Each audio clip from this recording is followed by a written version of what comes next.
Clip देखें। अब की बार ट्रम्प सरकार। ये दूसरा क्लिप देखें। My friend mister Donald Trump. Trump is the friend of India.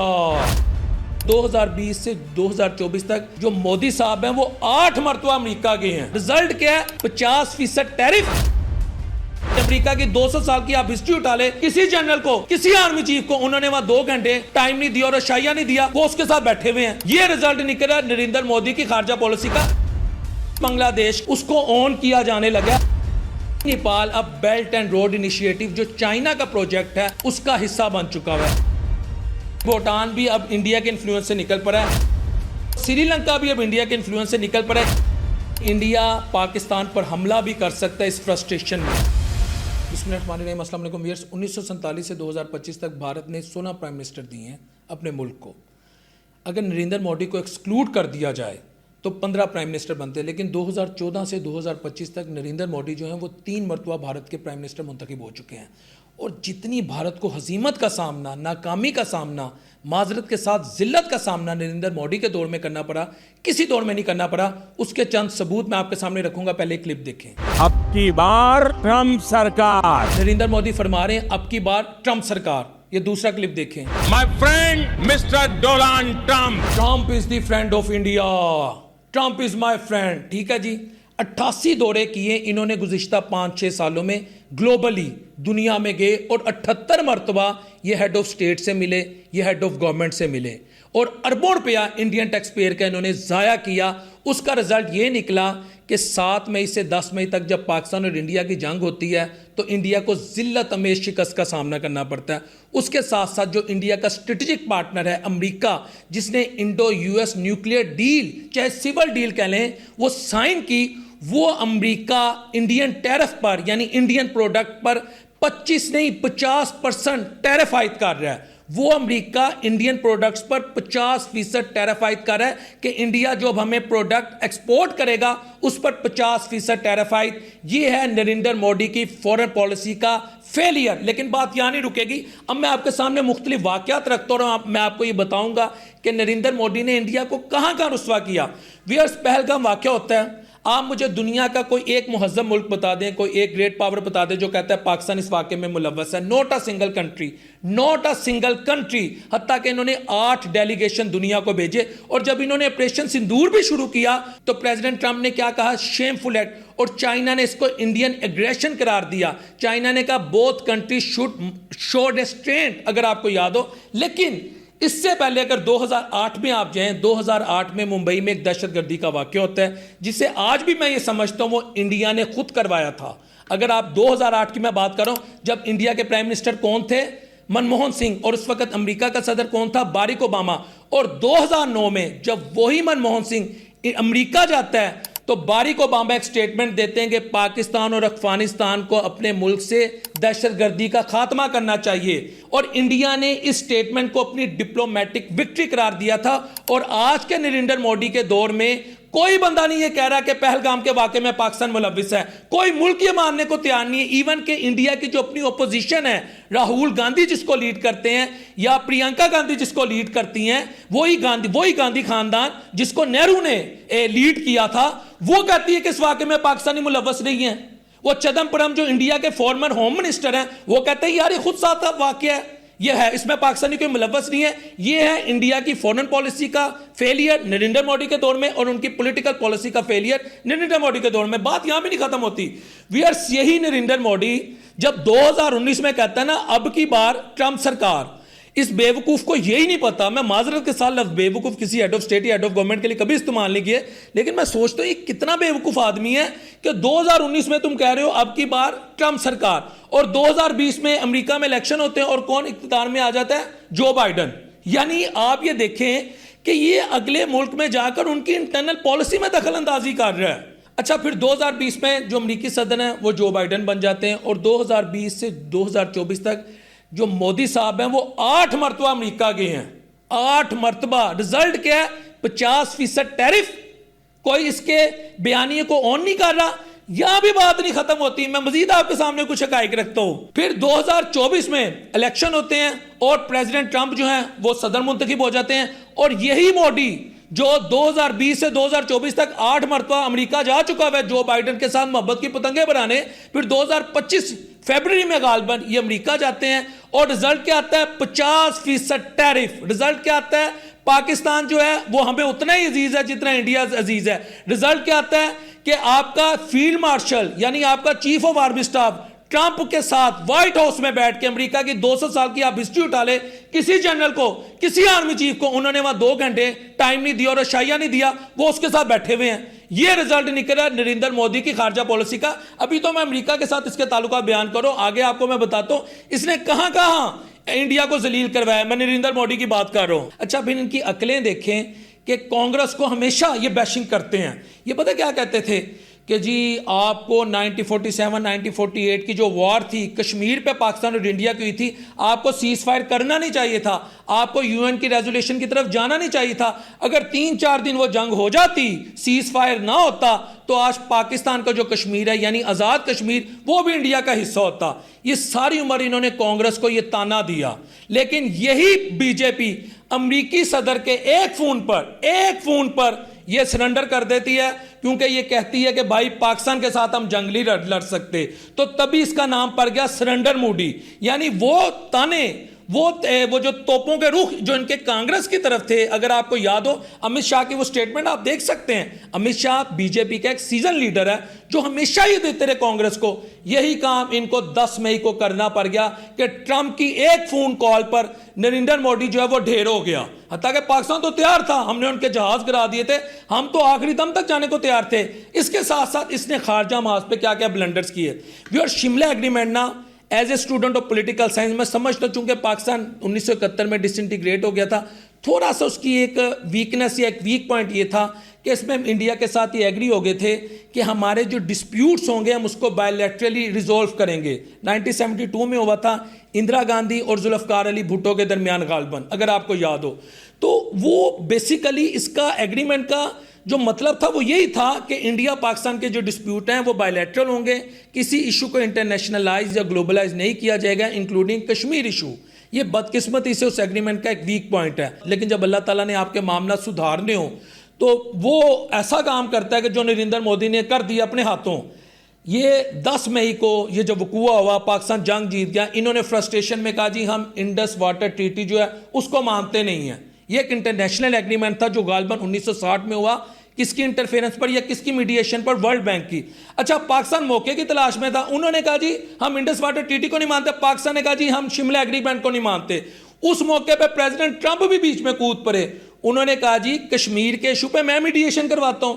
यानी वो इशू जिसको इंडिया बायलैटरल समझता था, आर्टिकल 370 को रिवोक करने के बाद कश्मीर को अपना इंटेग्रल पार्ट समझता था, आज उस पर प्रेसिडेंट ट्रंप क्या कहता है, आए कश्मीर के इशू पे मीडिएशन करें। याद रखिएगा, मीडिएशन तीसरी कुव्वत उसी इशू पे करती है जो डिस्प्यूटेड हो, जो आपका इंटरनल या आपके कॉन्स्टिट्यूशनल टेरिटरी में ना आता हुआ, ये बात याद रखिएगा। फिर ये इंडिया जो कहता था मैं दुनिया की जान हूं, IMF में जितने ममालिक हैं सारे मेरे जेब में हैं, वर्ल्ड बैंक में जितने ममालिक हैं सारे मेरे जेब में हैं। बिलखुसूस वो मुल्क जो IMF और वर्ल्ड बैंक को सबसे ज़्यादा फंड करते हैं, अमेरिका हो, बरतानिया हो, फ्रांस हो, जितने भी मुल्क हैं सब मेरे अपने हैं। अगर आपको याद हो, इनको बड़ा मान था।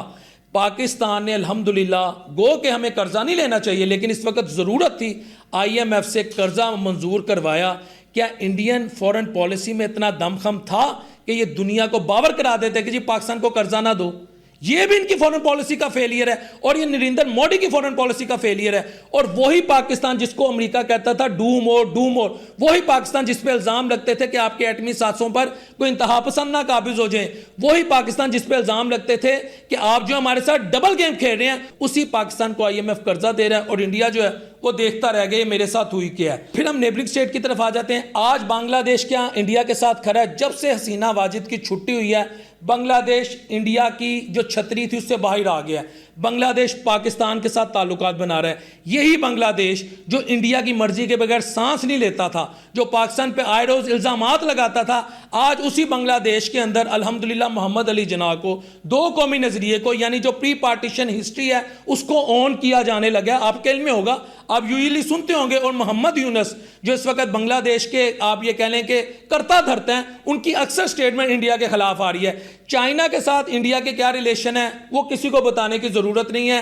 पहलगाम वाकये के बाद अल्हम्दुलिल्लाह चाइना हमारे साथ खड़ा हुआ, यही बहुत है कि इंडिया की खारजा पॉलिसी आप उस खित्ते के अंदर देख लें कि चाइना हमारे साथ खड़ा है, और पाकिस्तान और चाइना की जो स्ट्रेटेजिक पार्टनरशिप है, जो हमारा सी पैक है, उसको चाइना को भी इल्म है कि इंडिया डिस्टेबलाइज करने के लिए बलोचिस्तान में शरारत नहीं बल्कि शरणगेजी कर रहा है। और अब यह हकीकत बन चुकी है कि चाइना इंडिया का जो मकरूह चेहरा वो देख चुका हुआ है। अब आ जाए ईरान की तरफ। नो डाउट कि ईरान थोड़ा सा भटका था, मैं माजरत के साथ लफ्ज भटका यूज कर रहा हूं क्योंकि मैं एक लेमैन हूं, मैं लेमैन के लिए प्रोग्राम करता हूं। थोड़ा सा पाकिस्तान और ईरान के दरमियान जो डिफरेंस आया था, जो डिफरेंसेस पैदा हुए थे, उसके पीछे भी इंडिया था। चाबहार पोर्ट पे इंडिया की इन्वेस्टमेंट थी ताकि पाकिस्तान को बिट्रे करता हुआ इंडिया जो अफगानिस्तान और सेंट्रल एशिया तक पहुंचे।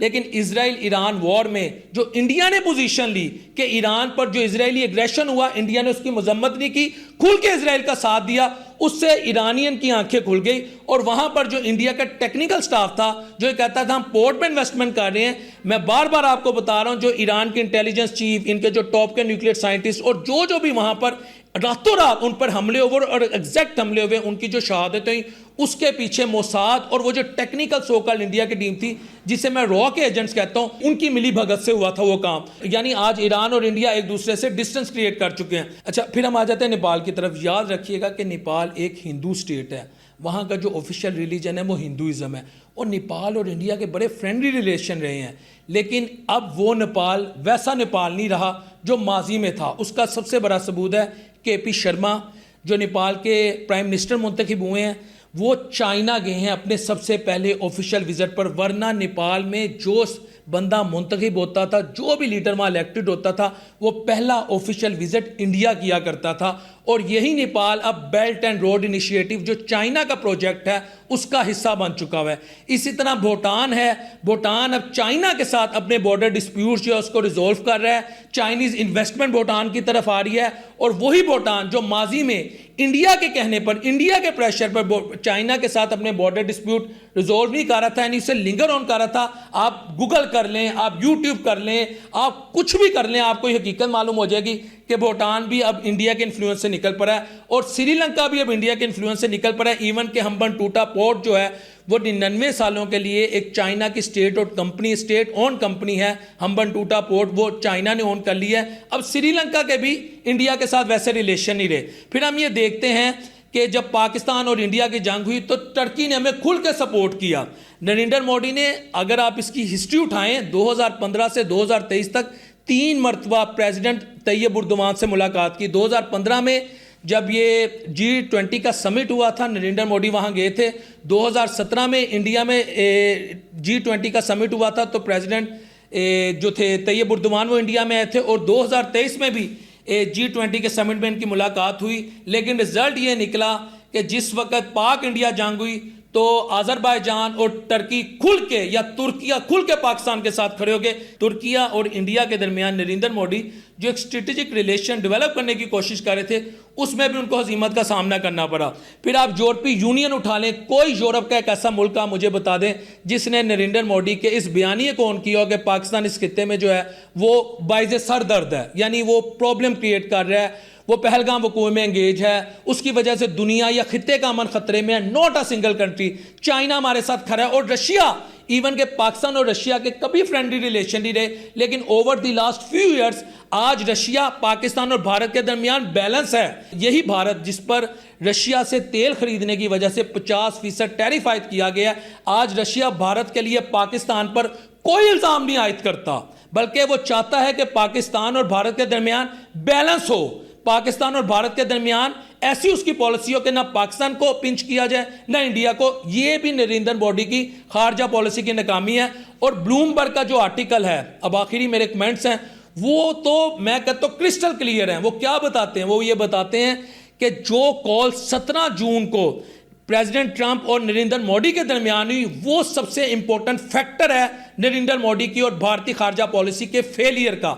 उस कॉल में प्रेसिडेंट ट्रंप इसको कहते हैं आप अमेरिका आएं, आप हमारे साथ मिले, क्योंकि अगर आपको याद हो जिस वक्त जंग खत्म हुई थी तो ये सारे इकट्ठे हुए थे कनाडा में, वहां पे G7 का समिट हो रहा था if I am not wrong, ठीक है।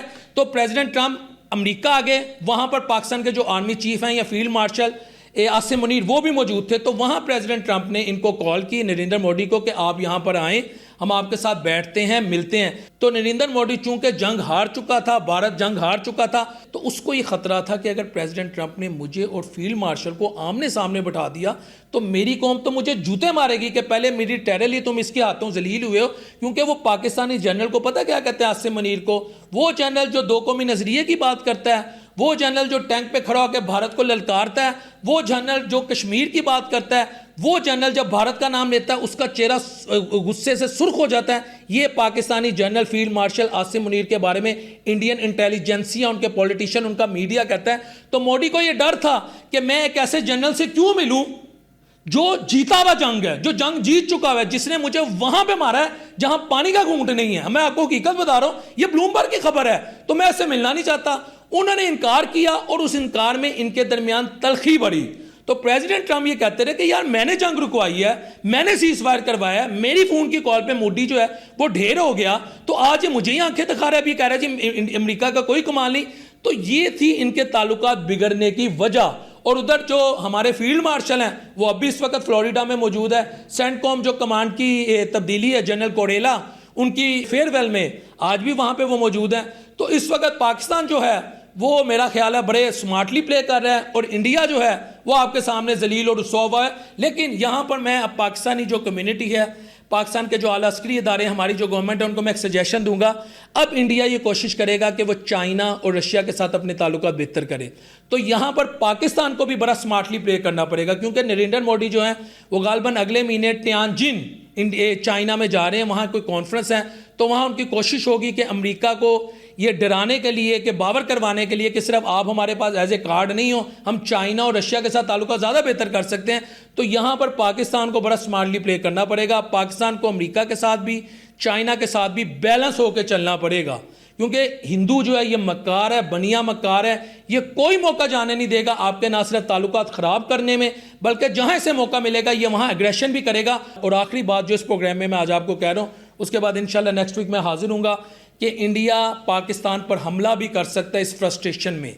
तो हमारे सिक्योरिटी फोर्सेस अल्हम्दुलिल्लाह वैसे विजिलेंट है, चौकन्ना रहते हैं, लेकिन हमें मज़ीद चौकन्ना होने की ज़रूरत है कि जितनी अजीमत का सामना इंडिया को मोदी के दौर में हो चुका है, ये फेस से भी के लिए पाकिस्तान पे हमला कर सकते हैं। अस्सलाम वालेकुम रहमतुल्लाहि व बरकातहू।